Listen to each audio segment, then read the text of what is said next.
Hi family. So that is what I'm going to be calling you guys because I take the word family very, very strongly. So I combine the word fan and family together. I think I heard it from T.S. Madison, and I really, really, really love that because I want my social media platforms to feel like I am part of your family and I'm in your homes. And so that is why I took that from T.S. Madison. So shout out to her. But on another note, I wanted to talk about something today in real estate that is very, very important: setting realistic expectations. So I come in contact with so many people and buyers that are just not educated on the current market. So I think that they think that realtors are playing when they say, oh, the market is still a seller's market, rates are continually going up, the market is not, homes prices are not reducing anytime soon, neither are materials to buy a home, things are just on the up and up. Rent is going up anywhere on the smallest markets, anywhere from 15 and in some markets up to 60 some odd percent on rent prices. Like, this is not a joke. So many people, their rent last year was, let's say, $1,000, and now when it's time for their renewal, their landlord is now saying, okay, you're gonna sign your lease. Oh, and by the way, your rent went up 50%. What? Like, who is going to pay that? Like, but some families have to, and unfortunately, people aren't educated and they don't know the market, and so their credit isn't where it needs to be. So if you can, there are some lenders that will work with you if you have a 580, but really that sweet spot that they want you to try and be at here in Alabama is about a 620. Do you have funds to get to the closing table and for prepays? So prepays are things like your inspector when they come to your home inspection, for your earnest money. So when you sign a contract and you tell your sellers, okay, I want to buy your home, and so to show you I'm serious and good faith, I'm gonna put down $1,000. In some markets it's 3% of the purchase price of the home, sometimes it's 5%, it just depends on the market. Or sometimes you can just set it at whatever. I have seen transactions by other realtor contracts that they gave $500. It just also depends on the purchase price of the house. So if you're buying $1 million property, $500 is probably not going to cut it unless you know somebody or you know the sellers. And so you have to have money for your home inspection or your inspector, for your earnest money, for your appraisal, for any repairs that may come up that the seller is not willing to pay for. Anything like that to get before you get to the closing table is called prepays. Now there are a few things that will be credited back to you at the closing table depending on the transaction. Every transaction is uniquely different, and there are some that are not. You have to be prepared in this market as a realtor to set realistic expectations for your buyers. So I think pre-pandemic there were a lot of sellers. We bought our house right at the middle of the pandemic. So we bought our house in August of 2020, and our sellers were willing to fix a few things and we fixed a few things. So it was a mutual, went in and fixed things. But there are a lot of sellers right now in this market.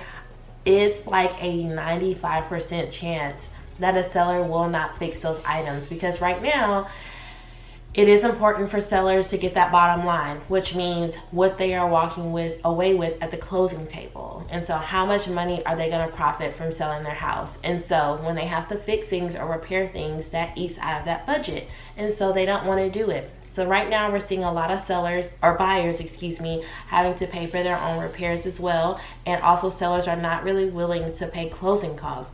That's not to say that no seller won't, because there are sellers that still do, but it is very rare, and you also might have to go up. So let's say your closing costs from your lender are $5,000. What you can try and write in the contract is, okay, I'm gonna go up $5,000 towards the purchase price of the house for you, but then you're gonna give me $5,000 towards closing costs. So they kind of even out. So they get what they want, but then it also helps you to get your closing costs. But there may be some sellers that say, no, we're not doing that. Okay, if you want to put $5,000 up on the purchase price, fine, but we're not giving you any closing costs. Unfortunately, right now in this market, it is a very hot market. So you have to educate your buyers and let them know that on top of prepaids, on top of repairs, on top of closing costs, everything may fall on your buyer, and you have to make them aware of that. Also, before you even get them with a lender, kind of ask them about their credit.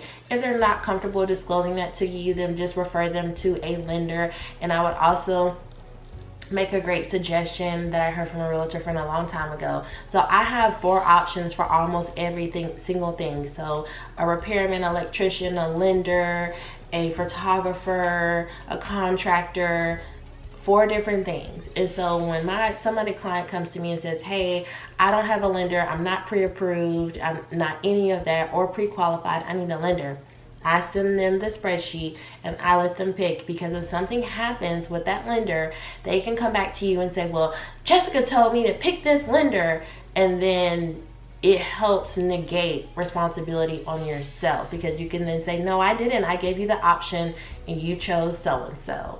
And so you're going to want to kind of make sure that their credit is where it needs to be, and help a buyer understand that in the interim, it's not always when the lender pulls their credit and their information, they may say, well, hey, you need to work on your credit a little bit so we can get you a better rate. A lot of buyers are also thinking, well, the market is just so crazy that it's going to crash and it's going to go down. The longer that you wait, that $200,000 house that you were wanting to get this summer, in 6 months is going to be $225,000, $250,000. By next summer, it could possibly be $300,000. Then rates could go up. I think people forget, and they're like, oh, 5.5% to 7% is just crazy. In record given times, rates have gone up as high as like between 15 and 20%. So we don't know where the market could shift. Everything is on inflation right now. Rent does not show in the trend that it's going to decrease, but only increase. Some markets say by double next year. So just setting those realistic expectations for your buyers when they're going in is very important. If you don't have like a packet for your buyers, I would suggest making one.